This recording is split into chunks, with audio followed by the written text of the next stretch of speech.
Hey everyone, and welcome to Almost Cancelled. I'm Peter, that is Connor, and this is our weekly TV news. This is the first episode of 2019. We are back after Christmas break. Welcome. Yeah, it's quite an extended break. It was a little bit longer than usual, which was a combination of just fitting all things in, but also there wasn't a whole lot of news for a couple of weeks because they tend to slow down over Christmas and first couple of weeks of January. But we're here now, and we're kicking off the year. It's the same show. Nothing's changed. Not really. Nah, same old, same old. Still going to be a shambles. Yes. Where will the Buffy reference fall this week? Look forward to it. How many names will Pete mispronounce? Maybe one or two. There's always at least one or two. But we'll see. So yeah, what do we do here? We talk about the news this week. We talk about renewals, cancellations, shows in development, pilot orders, all that kind of stuff. And then at the end of the show, we'll pick our favourite episode of TV of the week. Although, that's become kind of weirder to do as time has went on, because I feel like we do a lot of binge shows now, which you can't really count as much. And then the DC shows, we pick a favourite on that other podcast anyway, so... Yeah. That part of the show is just kind of redundant at this point, but... It's just kind of an excuse to talk about a couple of things that we liked. I suppose. But hey. Yeah. But yeah, so without further ado, we'll get diving in. Actually, before we get diving in, you know what? I'm going to take this opportunity, right at the top of the show, to tell you about something. We have a merch store now. We do. This is a thrilling development. Which honestly only exists by demand. I was asked for t-shirts, so I looked into setting up a store for t-shirts during a live stream, and then you went overboard. And then I created the store. There's a UK site and a US site which you can order from. There'll be links in the description if you want a Male Fuzz TV shirt or hoodie or cooking apron. Mug. Also, I think like throw pillow cover. You can have one of those. Hat. You can get decked out in Male Fuzz TV apparel if you so wish. I think on the US store there's like a thermos mug. There is, yeah. There's one or two things that were only available in one or the other, but for a reason. Yeah. But... You were asked for t-shirts, and you kind of went overboard. Why not? There's like literally no reason not to offer all the products. It's true. It's kind of crazy. We hadn't even considered really we're at a point like merch, you know. Yeah. But then people asked for it, and people bought it. Yeah, a few people have bought some merch, which is insane. So. Yeah. So yeah. So if you're interested, don't feel. Honestly, if you want to support us, go to Patreon. Patreon.com/MaleFuzzTV. You can do that there. But if you want some merch, you can go buy merch. Yeah. And we do get a cut of that too. So I'm not gonna lie, the hoodie with the dual colours looks alright, because I kind of want one for myself. Let's be honest, we're all going to have to get some of our own merch at some point, just sort of. Just because it makes sense for us to sit here and shill our own product even more. Anyway, so on to the news then. On to the news for the week. So first up, season 2 of the Kaminsky Method is a go at Netflix. They've renewed the show. This was the Chuck Lorre comedy, but with a good cast, so it was kind of conflicting. Yeah, it won a lot of awards, didn't it? Yeah. I wonder if it's almost like he got away from the network and Chuck Lorre all of a sudden was like, oh no, I can do a real show now. Yeah. I say that I've not seen it. I'm just joking because I've heard other people say it's actually surprisingly good, but. Yeah, it could be. There you go. And then next up, we get a bunch of shows ending or cancelled here. Vikings on History, its 6th season is going to be its final season. It's going to air in 2 parts, like I believe all the seasons have for a while. At least 4, I think, onwards. Yeah, but so it's a 20 episode season though. 10 will air in 2019, and then 10 will air in 2020. I'll be honest, at this point, they're kind of cooking the books here because the first season was 9 episodes, and then you had a couple of seasons of 10, and then they did, I don't know if it was 4 or 5 that switched to the parts, but they count as 2 seasons each. I didn't even know which what the previous seasons were. Just compared to every other cable network on the goddamn planet, 20 episodes split into 2 batches of 10 is just 2 seasons. I would speculate that they get some things cheaper counting it as 1 season contract for the actors. Oh, absolutely. And co. That is why it's counted as 1 season. I'm willing to bet you that. Yeah. So you've essentially got 2 seasons left in. Yeah, I mean, assuming the first 4 are singles, 5 is 2, so that's 6, and then this is it's kind of like 8 seasons in total. Yeah, so Pretty semantics, reasonable. but And they did mention that they're looking into maybe some spin-offs as well. The show creator has mentioned that. also ending.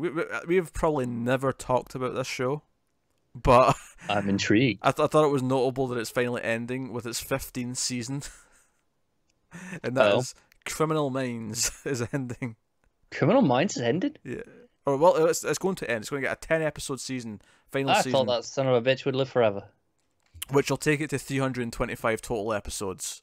That is a shitload of episodes. Yeah. In fact, Joe was on some Criminal Minds. I only know this because I was browsing the channel, like the channels once. This was like 5 or 6 years ago, and I just landed on a channel and I just noticed someone and went, "Huh." I think I know where you're gonna go with this one, but go on.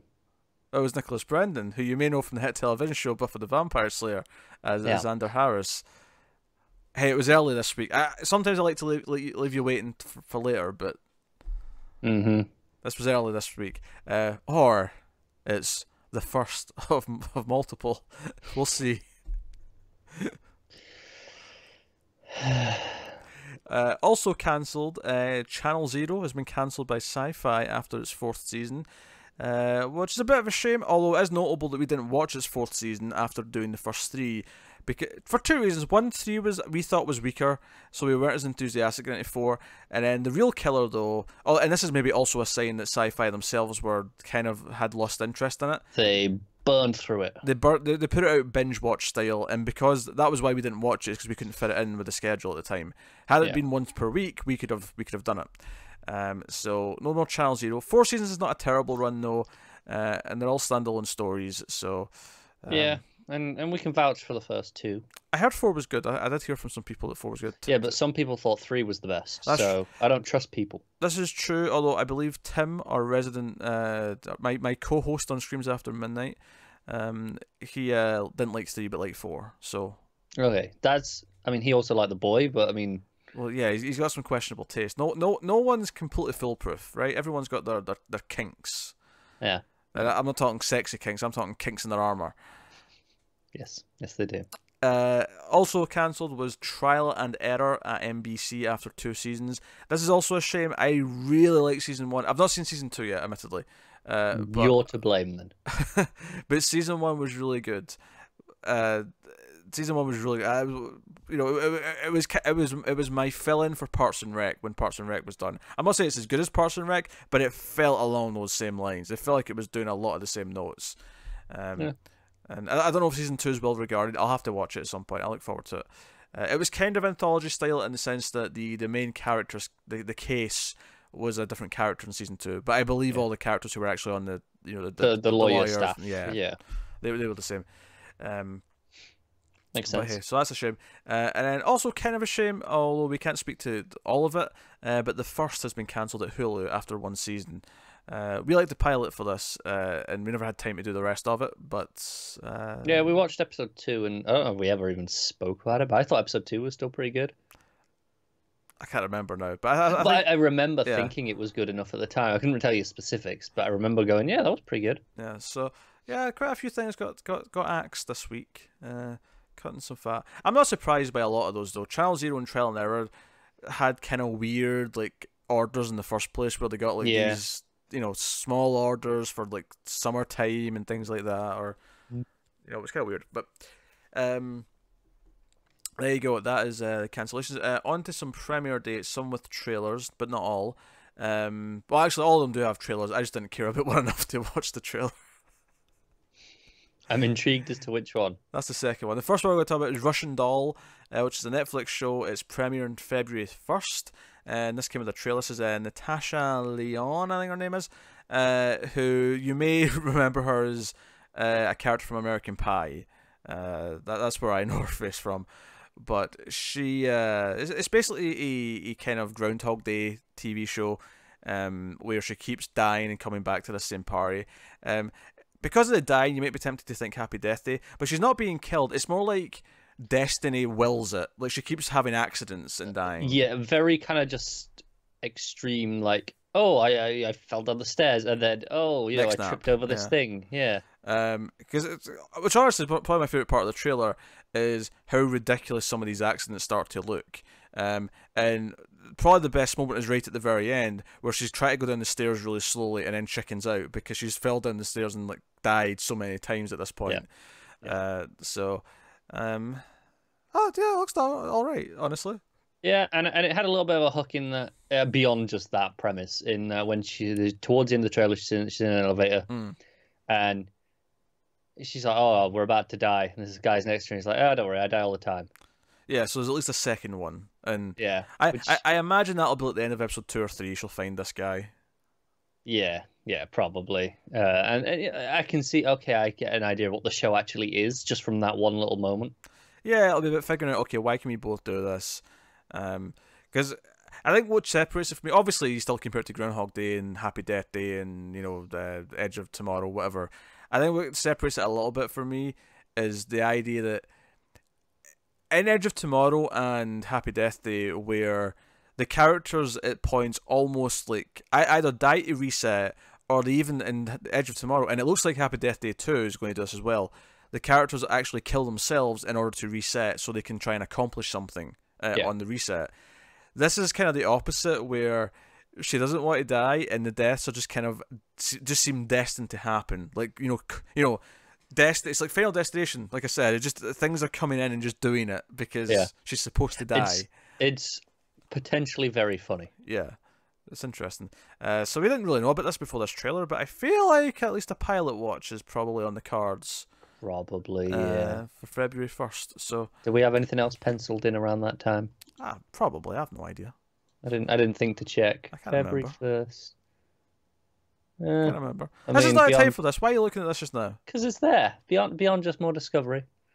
Nothing else that day. Oh, fine. These are conversations to have off here. I'm just seeing, how busy it is. Before we commit to doing a pilot, I'm like, well, hang on a second. Things can move around. What do you think the conversations we have about the schedule on a regular basis are about? Yeah, but I'm giving them an insight. They don't need the insight into this. They like the insight. They have enough insights. Do they? They have far too many, especially when it comes to you. Anyway, next up, there was a trailer and a premiere date for the final season of Game of Thrones. It's coming April 14th. You guessed it, this is the one that I didn't watch the trailer for, because why would I? I've not been watching this show, I don't care. Yeah, I will say it's not footage from the show. I just saw there was a trailer, I didn't click on it. Yeah, it's not footage from the show. It's like an extra filmed thing where it's the three main star kids, excluding one in particular, walking through the crypt, seeing the crypt where all their families buried, and they're seeing the statues of themselves that they would have when they die. There's some potential foreshadowing and things that are there. I'm not going to get into for the sake of spoilers, and that you don't give a shit. Right. Had a good mood. It was interesting enough. I know the showrunners have said there is a trailer coming with footage, although they wish they were allowed to not do it. And it's telling that even Game of Thrones final season, one of undoubtedly the biggest shows in the world, still like HBO like no, we need to show people footage to get them interested, which is kind of crazy. You're not grabbing new people at this point. It's like no, everyone's there already. I think it is. I think it's people who might have lapsed, and it's like they want to tempt people back in who at least right now are saying no, I don't really care, I'm out. But then they see some footage and they go, maybe I can be pulled back in. I get it. Next up, we got a trailer for Genlock. You brought this to me. This is coming out on January 26th, and you brought this to me for multiple reasons, or at least you had to bring it to me for multiple reasons. One, it's from Rooster Teeth, who I didn't know made proper shows, and two, I didn't know they had their own servers, and three, I've never I've heard of Rooster Teeth, but never consumed any of their content. No, I thought they were a YouTube channel. That was the extent of my understanding of Rooster Teeth. This is basically an anime with some big voice talent attached to it somehow. Pretty much. And Maisie Williams is there, speaking of Game of Thrones, and David Tennant was in there. Michael B. Jordan. So big names in your cast. It looks like a pretty standard anime plot. Very Pacific Rim. There's alien things, robots, and Yeah, it looks pretty fun. They have Animation's Jaegers, nice. essentially. Yeah. It looked what it was. Um, we're probably going to touch this because I mean, I don't know. I'm not getting Rooster Teeth. I think we should. First episode's free. Yeah, but then if I like it, well, we have to get Rooster Teeth to watch the rest of Yeah, it. it's only $5 for a month. No, I'm not being roped into this. We'll see. I'm not The getting people Rooster want Teeth. anime. This is anime by proxy. This is Western anime because I think I think it's just, Rooster Teeth have been in the anime game for a while. They've had, I think it's pronounced Ruby, RWBY, and that's like a supernatural anime that I'm never even going to consider trying to make you watch. Too many streaming services. I don't need to be adding on Rooster Teeth to the That's the list. thing. They're not really a streaming service. It is all just their own content. But these ones, for some reason, they've got a couple of anime shows that are properly produced anime shows rather than the web shows that they typically do. Yes. Okay. Honestly, looked fine. Despite the fact that it was clearly anime in a lot of ways, it didn't seem convoluted. It seemed quite simple. Animation looked nice. I can't really fault it too much. It was the sort of anime that you could maybe tolerate. Possibly. But I thought that originally about Neon Genesis Evangelion, and that was... That goes off the rails, sure. It starts off the rails. Yeah. There's a penguin in the fridge. Yeah. So why did you think that would be accessible to you? Well, I didn't know it was weird. I thought it was right after Pacific Rim came out. I thought, oh, it's another just robots, the fighting things. Look, we can do robots that are fighting things that are not Neon Genesis. No. We can do that. No. I got some holiday time coming up. We'll get some in. No. All right, moving on to important things. Right, so a story broke this week that Julia Roberts will not be in Homecoming season 2, and this was notable for many reasons for me. Because you went, wait, season 2? I'm like, wait a minute. And what's even more curious is that it points out in the article, I think this was from Variety, pointed out that when Homecoming was picked up to series, it was picked up for 2 seasons, and I'm like, we must have known at some point. Yeah, we must have known that way back at the start, and then forgotten about it, and then assumed it was limited for a long time, because when we watched and reviewed season 1, every episode I think we mentioned it was probably a limited series. Yeah, that aged poorly. But there's room for a season 2, and as it happens, season 2 is a thing. As for Julia Roberts not coming back, honestly, I think that's fine because her character story ended. It was a nice ending for her character. Yeah, it left at a point where I could see a season 2 with her, but sure, but it's not necessary by any means. I think there's other characters we need to see. Yeah, potentially. Yeah, definitely. I mean, really, we're talking about Bobby Carnival. Like we need him. We do, and to be honest, the thing that's going to make or break this is Esmail directing it again. We'll have to say it's not Esmail. I'm immediately less interested. But Refn's doing it. I'm more interested. Yeah, we'll have to swap. Not more than Esmail, but we'll have to swap it to someone else who's like, okay, all right. Okay, no, fair enough. But you have to give me someone instead that I'm excited about. If you just, it's okay, it's whatever. Yes. It's someone who I don't recognize. If it's just like TV director number 23. And that's not to say that season 2 will be bad. It could be excellent. But I will be inherently less excited. Yeah. I mean, name a director on Better Call Saul. You probably can off the top of your head, and those are all directed fantastically. So they are, yeah. That doesn't mean anything necessarily that we don't know the director's name. Yeah. Means that we don't pay enough attention. But hopefully Esmail's back. Hopefully this is like they're saving it until after Esmail's done with Mr. Robot season 4, and then that's when Homecoming season 2 is kicking in. Yeah. I'm down for that. That's my hope. Alright, moving on. We got some casting for Wolves and Villagers.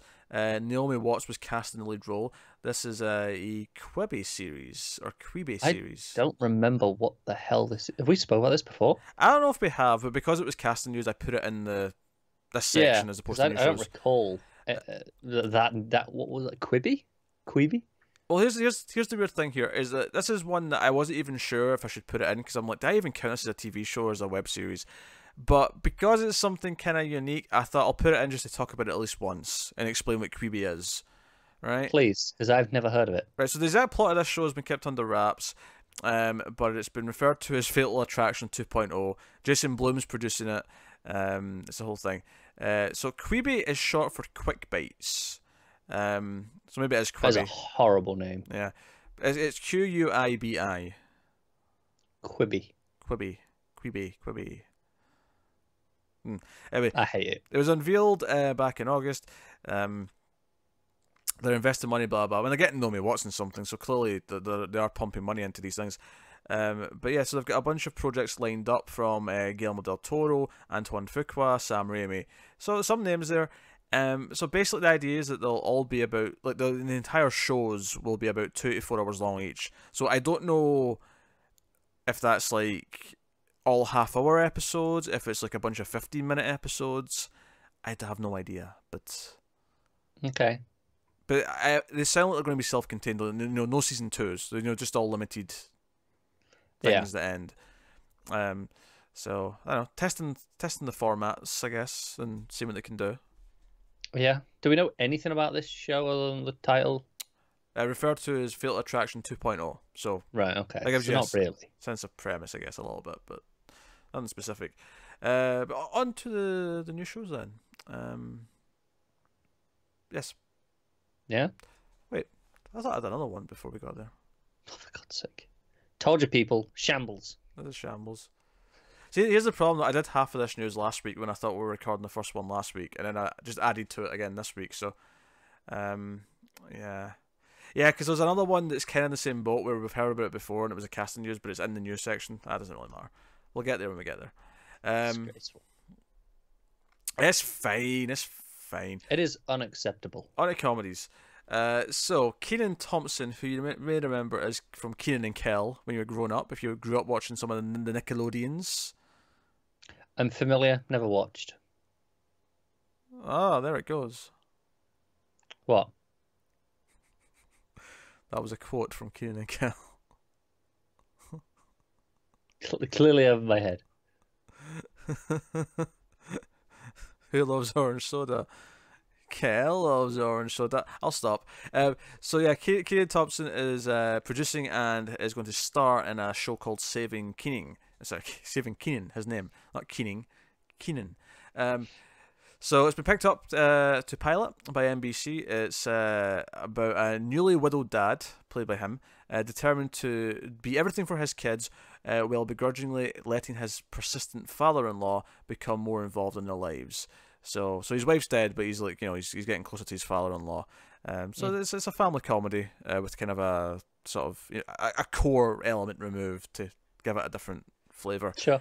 I will say it feels weird to me, this news, because in Kenan and Kel he was the teenage son, and now he's playing the middle-aged father. Yeah, that's how time works. Yes, and I'm like, has it really been that long? There you go. But yeah, fun enough, his dad in Kenan and Kel was I'm forgetting his name, but he was from Dawn of the Dead, the original Dawn of the Dead. Right. Okay. Ken Faree, I think that's his name.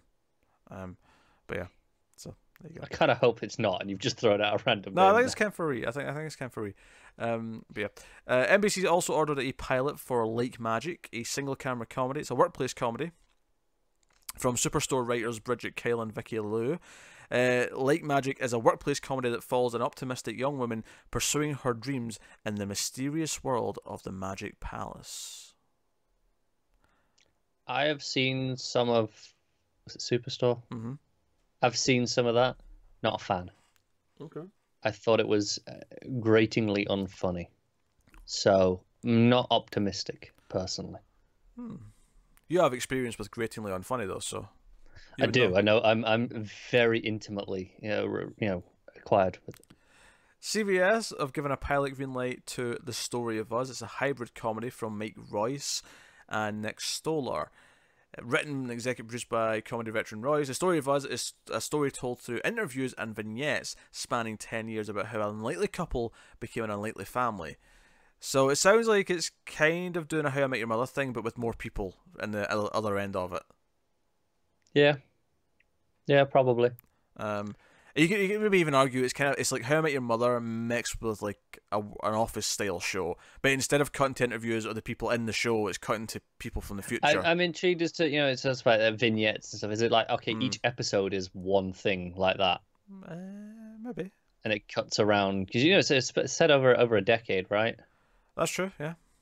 So less sequential than How I Met Your Mother was. Out of order. Yeah, maybe. Hopefully they've got a better plan to execute.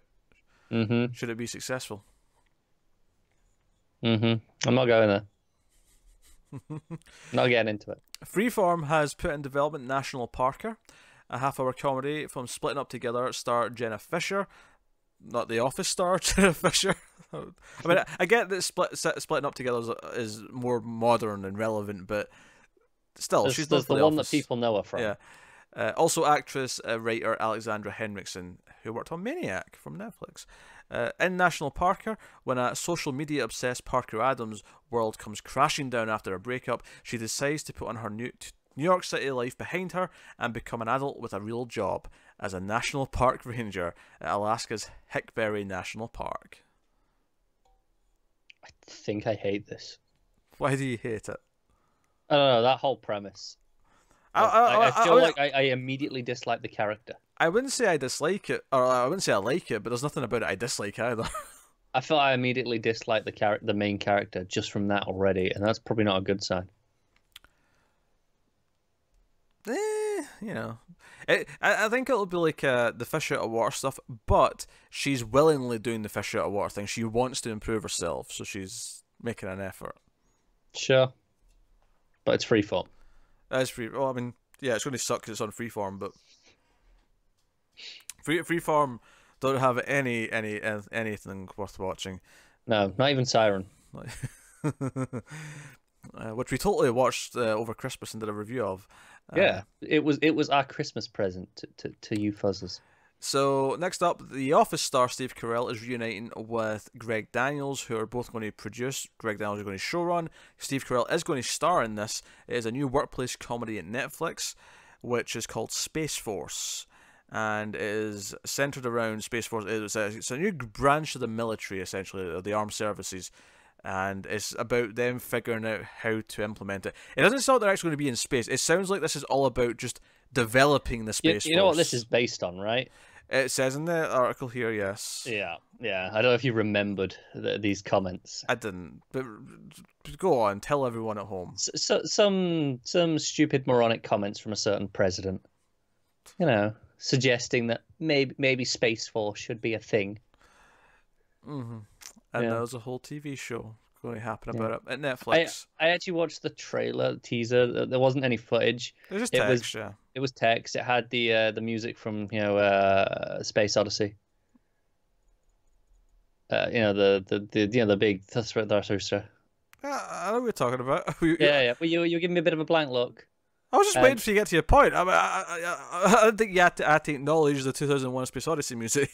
Well, you give me a blank look, so I thought I did. Okay, fine. For the rest of what you're saying, I shall hum it in the background to give you some backing track, alright?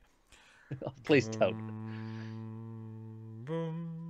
But it basically just goes through some text, and it's like, oh yeah, all these serious things, and then it's like, or not. And it's just, it plays it as a joke. And comedy is reasonable. Doesn't matter. You can finish.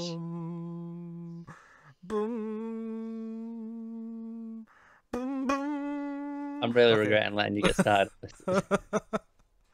Part of me wanted to go all the way to the end of it. Part of me really did. So, anyway, I mean, this has potential. I liked the first half of The Office, so I can see this. Steve Carell. And this is, I imagine it'll be 10 episodes, so it'll be a bit more, to the point. Sure. Less fluff. Yeah, probably. Less fluff. So yeah. So that takes us out of the comedies onto the dramas. So this first one is the one where we kind of knew about this before, but it's worth reminding everyone. It's got a lot of casting here, and the casting itself, like, there's no names here. I think I recognise. We got Amanda Collin, Abu Baker Salim, Winter McGrath, Naeem Algar, Felix Jameson, Ethan Hazard. I wish my last name was Hazard. Yeah. Did you say McGrath? Would it not be McGrath? You may be right. Isn't that a Scottish thing? Huh? I don't know. I had a Scottish teacher once. It was McGrath. It was spelled like that. So I assumed it was a Scottish thing. Well, it's Mick, so that would lead me to think Irish. Yeah, maybe. Mac is Who Scottish. knows? Mick is Irish. Fair enough. What do you want from me? Jordan, Luke. I got Ubi. I can't do it now. I had to stop and think about it, but I got. Told you he'd screw up a name. Abu Baker Salim. I got quite well, thank you very much. Anyone playing TV News Bingo is winning this week. No one plays that. This next one's actually quite tough. Azia, maybe. Yeah, Azia Shah and Ivy Wong. They've all been cast. Don't know who any of them are. Yeah, I don't recognize it. Yeah, but this is Raised by Wolves. This is a Ridley Scott produced TV show for TNT. It's a sci-fi drama, and you remember the premise of this one. Yeah, it revolves around two androids tasked with raising human children on a mysterious virgin planet. As the burgeoning colony of humans threatens to be torn apart by religious differences, the androids learn that controlling the beliefs of humans is a treacherous and difficult task. Potential. I'm sensing potential with this. Me too. I could see good things happening from that. It's dealing with some sci-fi ideas that I like, and hopefully it bears fruit. Yeah. So probably the biggest news story this week in terms of new dramas is that they have confirmed CBS All Access are working and developing a Star Trek spin-off for Michelle Yeoh's character, Philippa Georgiou. And we don't have a title for this, although I think at least until we get an official title, we'll simply call this Section 31. Because that's what it's going to be. It's essentially Star Trek Suicide Squad. Kind of, yeah. And Georgiou is going to be like the main character of it. So, and they set up that she was being approached for that at the end of Season 1 of Discovery. We know we're going to see her in Season 2 at some point, which just started. So, this makes some sense. What I actually noted about this, though, less about the show itself and more just in the grand scheme of, the Treks, is that this is officially enough to fulfill the thing they said they wanted with All Access, where there'll be a Star Trek every week of the year, guaranteed. Even if everything we've not got yet is only 10 episodes, we have 2 animated shows that they've confirmed. We have the Picard show, and we have this. That's 40 weeks of TV, and then that only leaves 12, and we have Discovery has 15 or 14 this year, so I don't think they'll be ready to go with the next one right after this, but they conceivably have enough now. Come 2020. Yeah, to have a Trek can be year round. Yeah, which is cool. But yeah, this is fine. This is a fine idea, and we also know they're developing a Starfleet Academy show as well. So hopefully that still comes to fruition in some way. I'm intrigued. We got word that we're doing a couple of more short treks coming after Discovery. Mm-hmm. Some animated short treks. So I'm intrigued to see what sort of animation style they're going for. I'm assuming that will be indicative of the animated shows. Yeah. So I'm genuinely a little bit intrigued by those. Looking forward to seeing them. But yeah, so I don't have a whole lot to add about this, honestly. It's actually it's one of the most straightforward and expected Star Trek shows that they could have done as a spin-off. It's just, of course they're going to do that, right? Yeah. So yes, this will be your darker Star Trek show, which I would have probably cracked jokes about because Discovery was actually kind of dark for what it was. But at least Season 2 seems to be lightening things up, so maybe they do have. They wanted that slot still to be there, and they're like, do you know what? Maybe it fits better with Section 31 than it does with one of the main flagship shows. You could have a good redemption kind of story for the main character in this as well, because she is from the Mother World and she is kind of evil and shit. Kind of evil. I mean, so yeah, underselling it a bit. She was an evil emperor who ate people. yeah. Pretty rough. Anyway, so CW has officially given a pilot order to Batwoman. This is kind of very non-news as well, in that we were convinced we already had this months ago.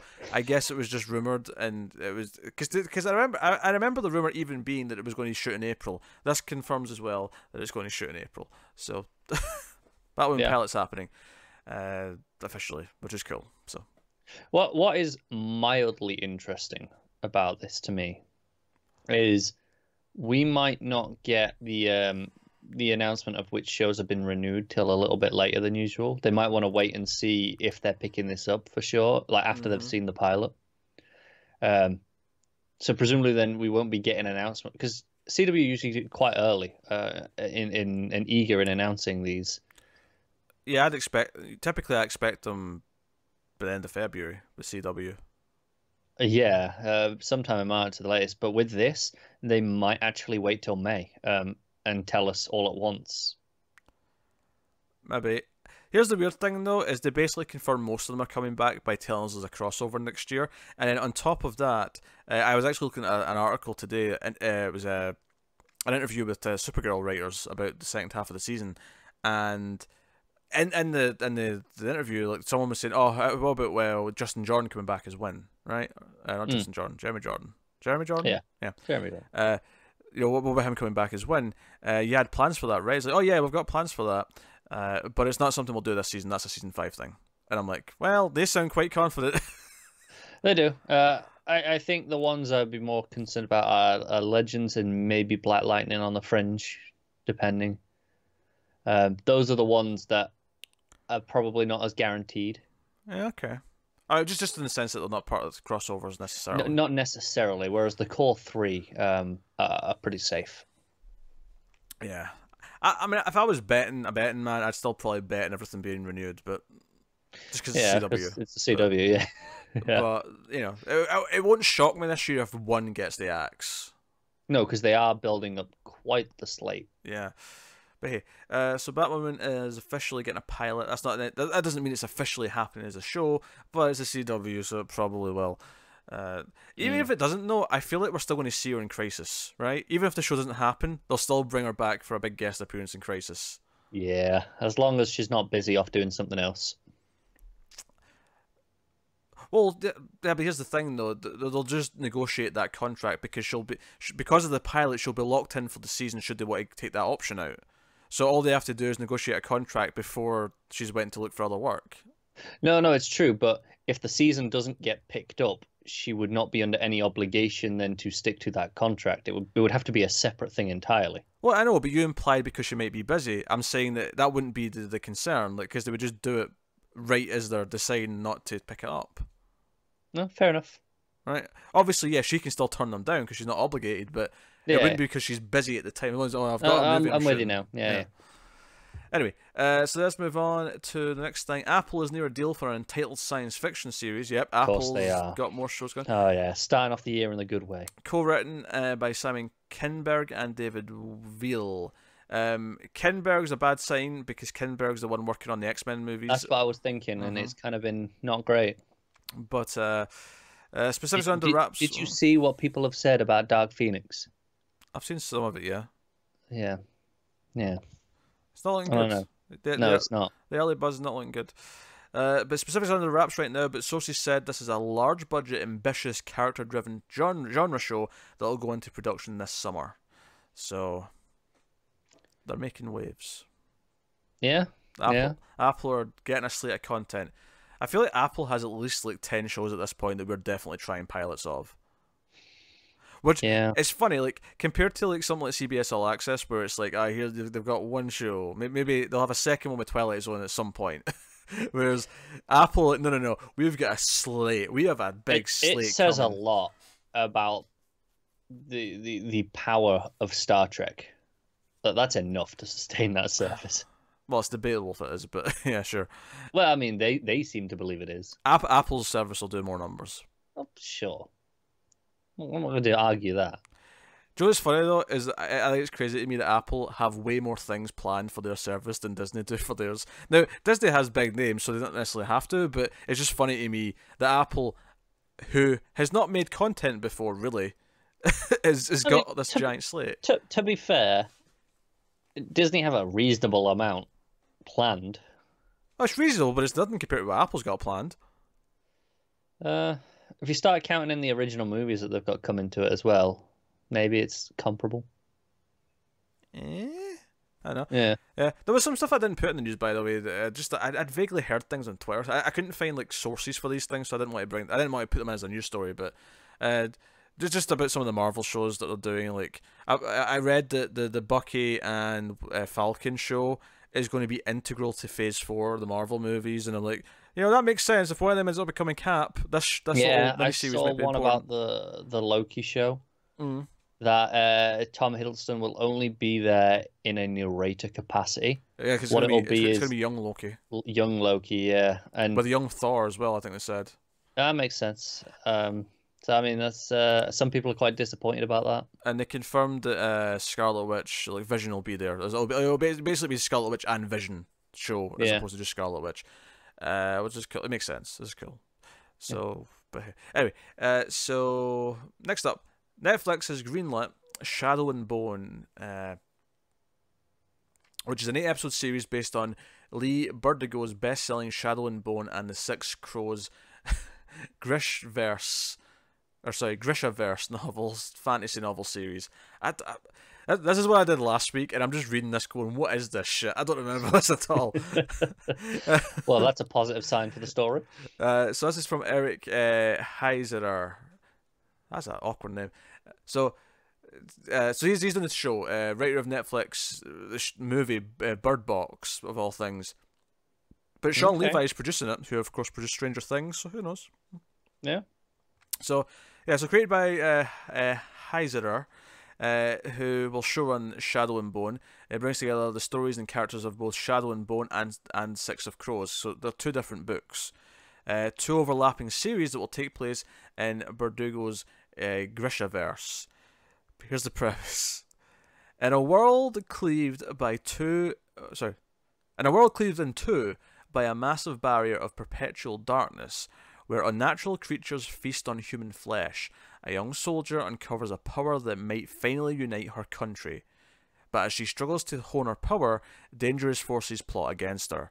Thugs, thieves, assassins, and saints are at war now, and it will take more than magic to survive. Sounds like a fantasy show. I'm down. Nuke it from orbit, it's the only way to be sure. Hey, this sounds perfectly fine. I don't know. Nothing about this is selling me on it. Maybe it'll have a great look, it'll have a great tone Pilot or something. Material. But nothing about that was thrilling me in a premise standpoint. Although it's not the worst fantasy show we're going to talk about in the news. There was one that I put on the news earlier today that was really making me cringe of how awful it sounded. Is this one that I care about? I don't know. Okay. I'd never heard of it, so I don't know if you have. Okay.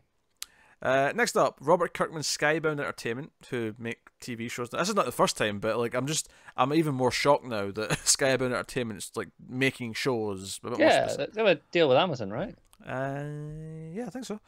Well, I think Amazon have first look. This doesn't mention Amazon at all in this article, so I think it's just the first look. First look with Amazon, yeah. So they're developing, and this is something you have heard of.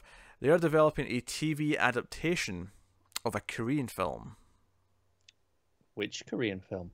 The Villainess. Okay, I'm interested. So they're developing as a TV show. Jung Byung-gil, who directed the film, is going to direct the pilot. Interested. Mm-hmm. The Villainess follows Anus. That's not Anus. How would you pronounce this? Anes. Anus? Anus? Yeah. I don't know. Just you good. It can't be anus. Anus. Yeah, maybe it's Anus. Maybe. God damn, just pick a reasonable name, you assholes. You really go call them assholes? Well, this looked like Anus to me. Not spelled the same way, but it looks like it should be said.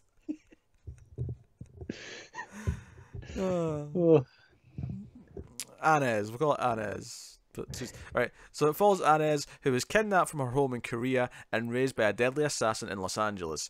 Just when Anez believes that she has found true peace, unsettling events drive her to return to Korea to uncover dangerous truths about her home and her past.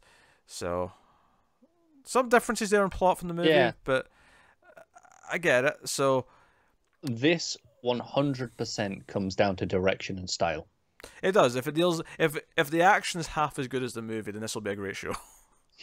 Yeah, it will. That's basically my thing. If they can consistently put out action half as good as that movie, then this will be an excellent action show. The opening action one of that movie is phenomenal. Arguably too good, because the rest of the movie can't help but not live up to it. It can't. It can't. But holy crap, it's good. That'll take us on, though, to Circle of Confusion TV Studios, which is a joint venture of two things. Doesn't really matter, who cares? They've partnered with Amazon Studios to develop 13, an hour-long drama based on Mike Oeming, yeah, I'll go with that, Mike Oeming and Dan Berman's Image Comics graphic novel series, or comic book series, as the kids would call it. Interestingly, the comic's not called 13. The comic's called 6. Which I think is really funny. They just no, up the number. It'll sound better. Gotta be more dramatic. Up the number. So it does sound like they've changed the number of something in the. Well, no, because it's 12 in the description. Yeah, I don't know why it's called 13. Anyway, maybe it's counting the main character given the plot. But anyway, here's the premise. Here's the premise of 13. 13 is a sci-fi thriller about a cold-blooded alien agent who comes to Earth to track down and bring back 12 alien defectors. As a result of her actions, she starts to experience the same thing that infected the others: human emotion. Feeling joy, anger, love and hate for the first time in her life, she decides to stay on Earth and to find the truth the 12 were seeking, before her own emotional awakening transforms and ultimately destroys her. So, it's an interesting premise. You got an alien who comes to there's these defectors have came to Earth, but once she gets here, it's like, oh, kind of joins them. Yeah, and it's so you could see kind of like it'll explore the human condition essentially through this alien. Yeah. So pretty standard. Premise. Yeah, I have no idea. Not necessarily bad. Yeah, no idea if the comic's any good, but no. Oeming, I'm only familiar with as an artist. I'm pretty sure. So no. But keep an eye out on this one. Maybe it sounds. I see potential in the premise. Yeah. So, cool. Next up, Empire of Sand, which is based on a young adult fantasy novel by Tasha Suri. Suri. That was the thing. I didn't mistake that because I couldn't say it. I literally went to say Suri and it just came out as a Y because Suri. I find that hard to say. Suri. What did you say it? How did you say it wrong? I said Sui. Essentially, I didn't say the R properly. Okay, sorry. It doesn't look like an awkward thing to say until I try to say it. Suri. You just can't speak, is what we're learning. Suri. Suri. Yeah, to say the R properly, I have to pause before. Anyway. Yes. I'm really glad you screwed up so many names. It's your fault. You jinxed me. That's what it is. You don't need my help. So yeah, Chronicle Media, Amiel and Rebel Maverick have partnered to develop the book into a TV show. So a novel by the first-time author Suri centers on Mare, an illegitimate daughter of the imperial governor and an exiled Amrithi mother. A member of a race of nomads persecuted for the magic in their blood. Mare finds herself at the center of a deadly struggle for power after the Emperor and his mystics discover that she has inherited her mother's abilities to compel the dreams of sleeping gods. She must use every ounce of heart, will, power she possesses to overcome the tyranny and save her people from extinction. Burn this thing. Throw it in a fire. Do you know what was really? Do you know? No. I'm going to criticize not even just the premise, the ideas, but something specific about the writing of that. Yeah. That end where it said, heart, will, power. Don't put will and power next to each other if it's not willpower. That's just awful. Fair point. No, I hate everything about this. The one bit I was like, okay, was the dreams of sleeping gods. I went, okay. But the rest of it, no, I'm good. This is exactly what I hate in fantasy. All this crap. I hate it. So the pilot then, yeah? Oh, God, no. May never actually come to pilot. It could go nowhere. Not. Sometimes it doesn't. Next up, NBC has kicked off its pilot season orders.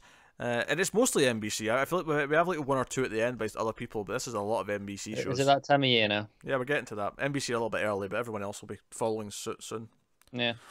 So, NBC has ordered a pilot. Actually, no. Yeah, pilot. Wait, that's actually a confusing sentence. It's off to pilot season orders. Yeah, I think it's just pilots. It's just pilots. They've just phrased it kind of weird. It kind of sounds like pilot and season, but pilot. Okay. So yeah, 2 dramas here in this particular section. Prism was the first one. Prism is inspired by Rashomon. We spoke about this when it was in development. Obviously, if you don't know what Rashomon is, it is the 1950 Japanese drama directed by Akira Kurosawa. So it's good then, because he directed it. But Prism is described as a provocative exploration of a murder trial in which every episode is told through the perspective of a different key person involved. Each new version of the facts ratchets up the mystery and suspense, calling into question everything we have seen so far and asking, is the right person on trial? Driven by an ensemble of complicated characters, the show lets the audience ask the truth, and if it matters more than I've let that sentence get away from me. The show lets the audience ask if the truth matters less than who can tell the most compelling story. I'm sorry to criticise that sentence. I don't think that's written the best way possible. I don't think it's that bad. I don't know. I'm not liking it. That's because you just didn't say it right. No, I'm not liking You're it. biased. Shut up. No, I think this is a really interesting premise for a show. It's probably going to fall flat on NBC. Yeah, I don't like the idea of this on network TV. If this was something else, or it's on somewhere else, I'd be. Do you know what more irritates me as well? Yeah. Is we go, yeah, we'll do a pilot. I feel like you have to do at least 2 episodes, otherwise you're kind of missing the point of the show. Yeah. I don't know, maybe that's just me. I feel like if you're not getting to the second episode going, okay, what's different? There's no point. Yep. The other show in this article was Bluff City Law. Bluff City Law is a great title.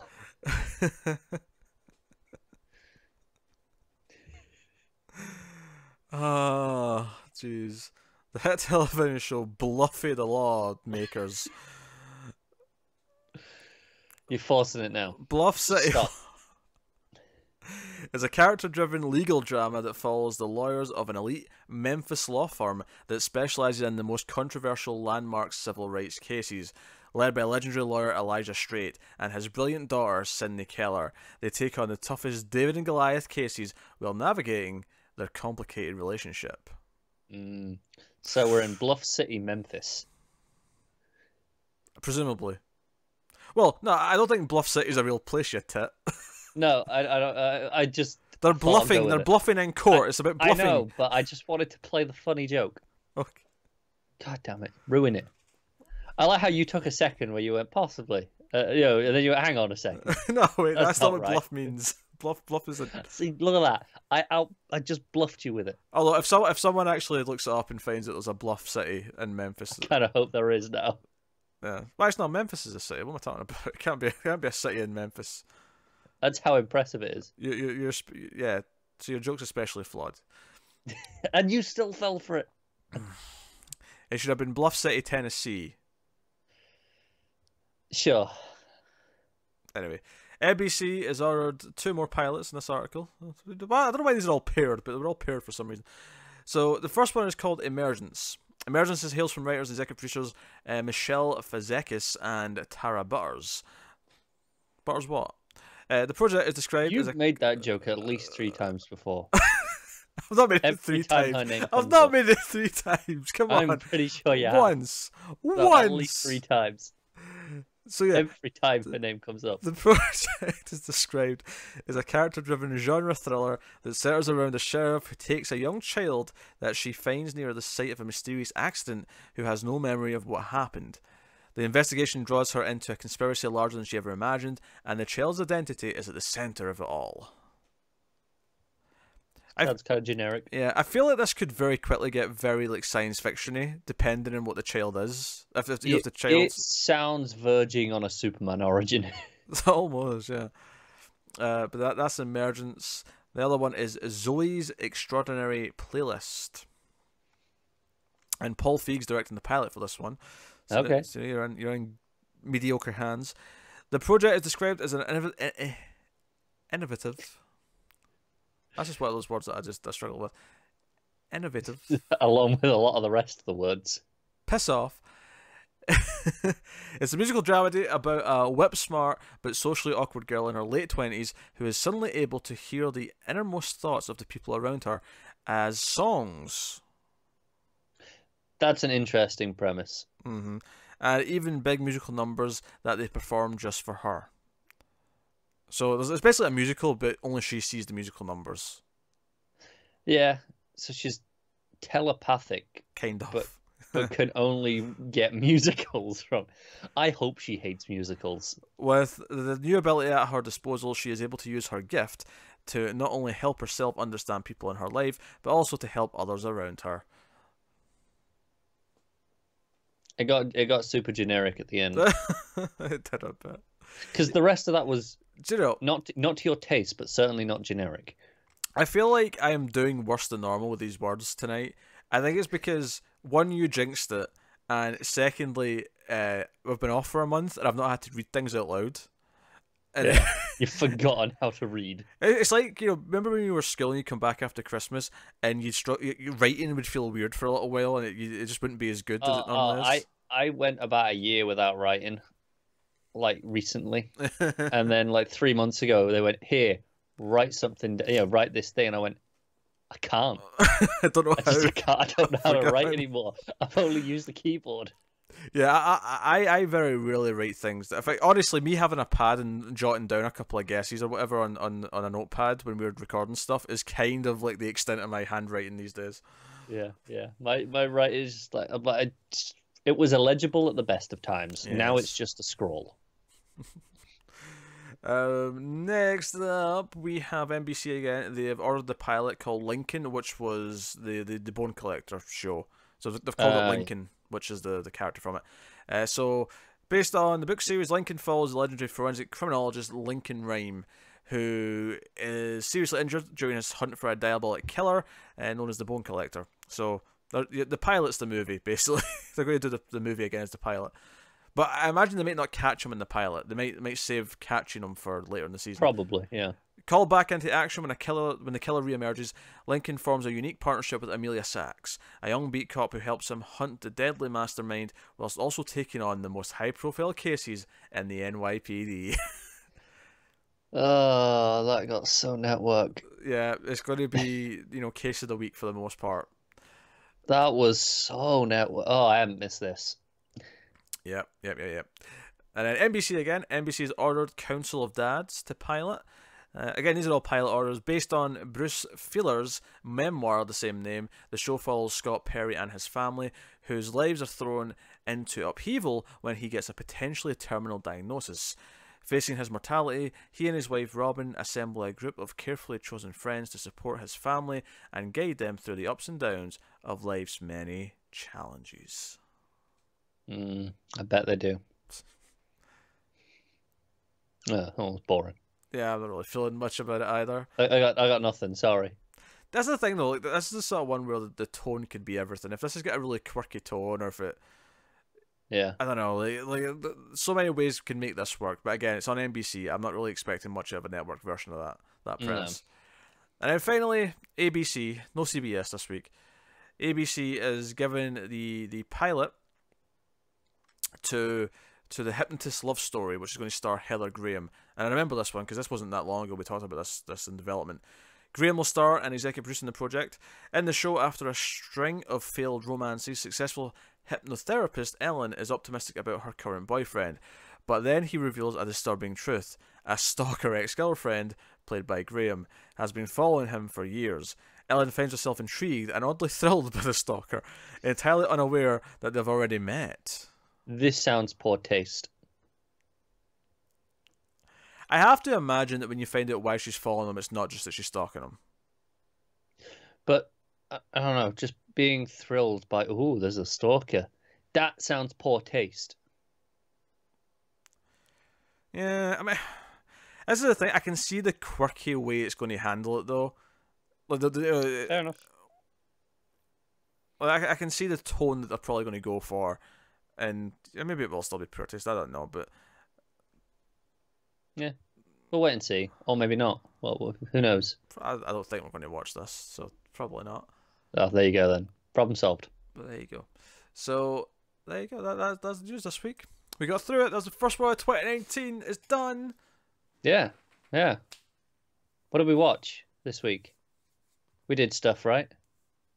Yeah, we did Star Trek, like just there, Yeah, Discovery's oh, that's true. premiere. I mean, you usually tell them at the end. We Like, did, we did what did we do? we got to the end of the final season of Unfortunate Events, We so did. that's wrapped We up. did. That's done. Yeah. So that's good. Oh, we tried Roswell, New Mexico. Oh God, so we did. And we did not particularly really feel optimistic about True Detective season 3. Nope. that's my short answer to that. Yeah. Yeah, True Detective. True Detective wasn't bad. It was definitely not season 2 levels. Although so many people have commented on that, try to tell us that we were being too harsh on season 2. Yeah, I've written some behind the scenes things as Yeah. well that make me go, do you know what? I'm fine. Stuff with the showrunner. Solnir directed the first two, and the showrunner kind of hated him. Apparently, like, they hated working together, so they left. And apparently, the showrunner, he has a cut of the final episode of the season that is longer than HBO wants it, and HBO are like, no, you're getting an hour, cut it down, and he is at the moment refusing. He's like, no, this needs to be longer, and HBO are just not giving it to him. One of the actors is like, yeah, it should just be there.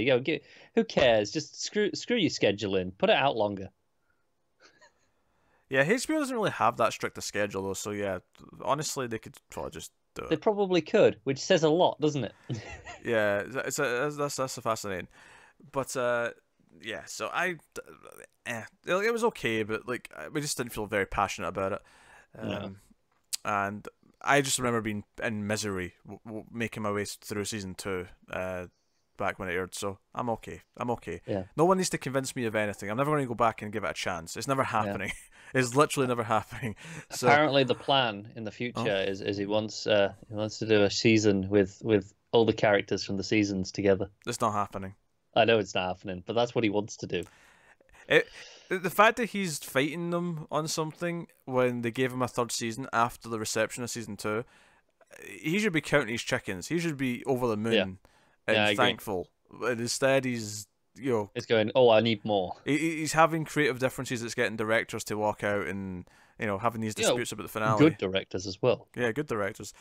So there you go. That is that. Coming up in the next week, of course, we'll have another Discovery. We'll have. Is there anything coming up next week that's new? Kingdom starts next Friday. Oh, there you go. That'll be up. Well, that'll be up before the next news. That is a Korean original from Netflix that's set in the past, but they're zombies. So we'll see how that is. We're intrigued. Yes, I'm curious about it. I don't know if I'm necessarily.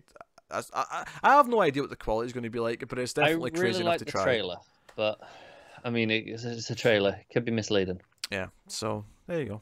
All right. So we recorded this after we finished because I forgot to do this again. So what he means again. Yeah. So one of the things we did this year for the awards, because that's the other thing we didn't even mention, is that all of our TV award videos went up over the last week and a half. We did top 10 episodes of 2018, top 10 shows, top 5 new shows. We did like a sort of general awards, which was like, actor awards, that kind of thing. So a little series of 4 videos. And we did all these things. But one of the things we did this year that was new is we actually had let our patrons vote on some of these things as well. And so new you forgot. I forgot that we did this when we recorded them. So because of that, I'm going to give you the results now at the end of this news show. And I almost forgot to do this again, but it's here. We're done. It's fine. So here we go. So worth mentioning, me and Connor also submitted to this, our own personal lists. Because I think it's interesting to see how this shakes up once we introduce other Yeah, because it's opinions. worth noting that our personal lists are actually different to the combined list that we gave on the episodes. Not a huge amount, but there's definitely things that have shifted around a little bit. There's definitely like 1 or 2 shows that you've seen that I've not, and vice versa. Yeah, because there was some compromise when we created that list. Naturally. So I may as well start at the bottom and work my way up to the big one, right? So for some of them I'll just give you 1, for some of them I'll give you maybe a top 3 kind of out of the results, because it was a point-based system, depending on what you had at number 1 in your rankings. For most things you submitted the top 3 on Patreon. For best shows you submitted the top 5. So best actress, this was very close. This was so close between 2. Okay. the runner-up, just slightly, and I mean slightly by like 2 points, was Amy Adams for Sharp Objects. Okay. And then number 1 actually agreed with us. This was Maggie Gyllenhaal. Patrons have taste. Patrons have taste, yes. So that for was now. I reserve the judgment to change that. Best Actor. This was not close at all. This was a landslide. Bob Odenkirk for Better Call Saul, also incidentally agreeing with us. What's interesting is there was a lot of options that we didn't pick and a lot of things that we have not talked about or watched. But the winners, at least so far, have been very similar. Yes. In terms of their, obviously Amy Adams getting so close though was a big difference from us because we kind of had to discount her because you hadn't, you'd given up on Sharp Objects. Yeah, you gave her a mention. Yeah. Episodes, again, very similar. I'll give you a top 3 here. Episode number 3 for top 10 episodes, or sorry, top episodes of 2018. Number 3 was Sharp Objects' finale, episode 8, called Milk. Number 2 was The Haunting of Hill House, episode 5 of season 1. It was called The Bent Neck Lady, which wasn't actually my pick. I would have picked episode 6 over 5, but the patrons have spoken. However, number 1 was Better Call Saul's finale, which was called Winner. Taste. Yes. Also, that title is very fitting, given that it's just won our Patron's Choice Award for Best Episode of 2018. So, Best New Shows. I'll give you a top 5 for this one. Top 5 new shows of 2018. We had The Haunted of Hill House at number 5. We have Krypton at number 4. At number 3, we have Killing Eve. At number 2, we have Sharp Objects. And at number 1, Homecoming. Which, again, this is almost every single one.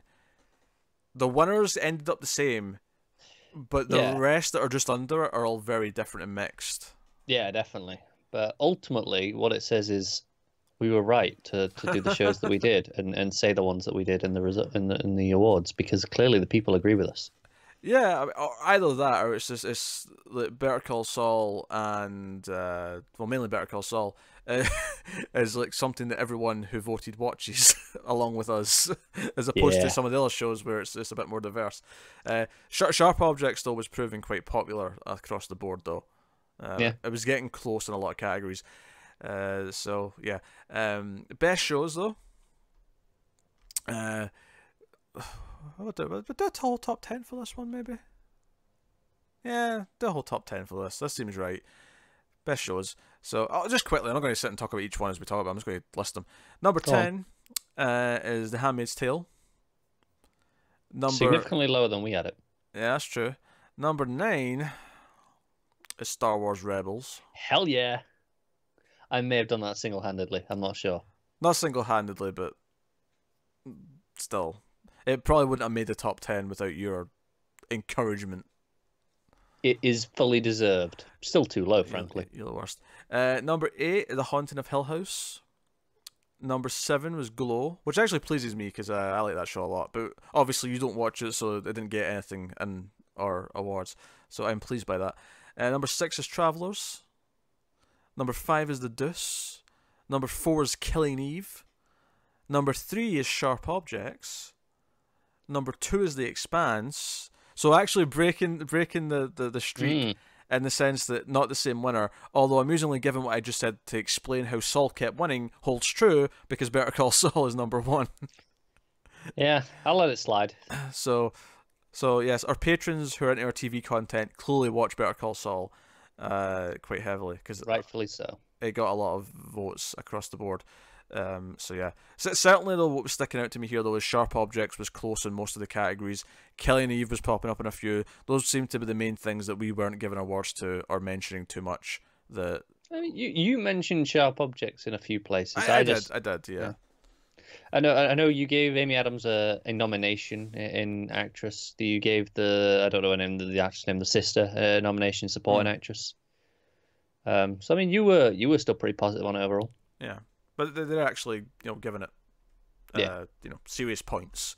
Yeah. So yeah, apologies that we forgot to do that until this news episode, but we'll remember next year because that was fun to do. It's fun to get like the viewer kind of thing incorporated into it.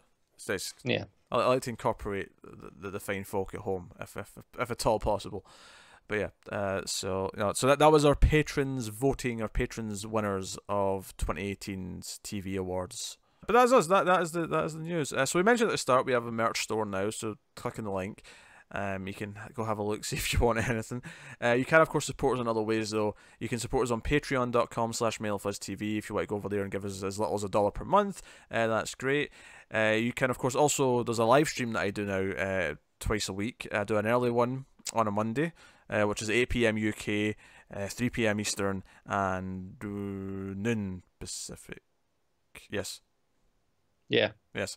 And then there's a late one on either Tuesday or Wednesday each week. It kind of flips between them depending on what else we've got in the schedule. This coming one's going to be Wednesday night, which is at 11 p.m. Eastern, 8 p.m. Pacific. Now, so the reason why I mention this is because if you want to do like a one-time thing, you can do the super chat on there, which is just, you can just donate whatever you want, and that's it. There you go.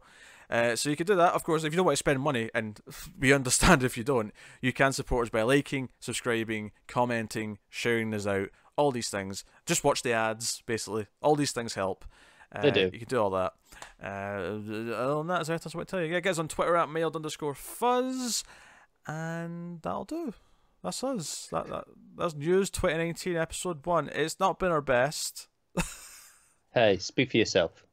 It's definitely not been the best. I brought my A game. You just shout out a handful of words, and not even all of them the right ones. You don't have an A game. It's true. I just kind of have a very solid, dependable, mid-tier level. That'll do. You're either a D, and then occasionally you'll be a C-. I'll take C-. And that's basically it. So, no, that's us. So thank you once again for watching and listening. We always appreciate it. Keep watching TV. I just remembered something. We're going to record something and insert it after this. But so you've already seen it. So thank you very much. You've already seen it, but I just realized we didn't do something there. So thank you very much, guys. Once again, keep watching TV. Have you got any vanilla?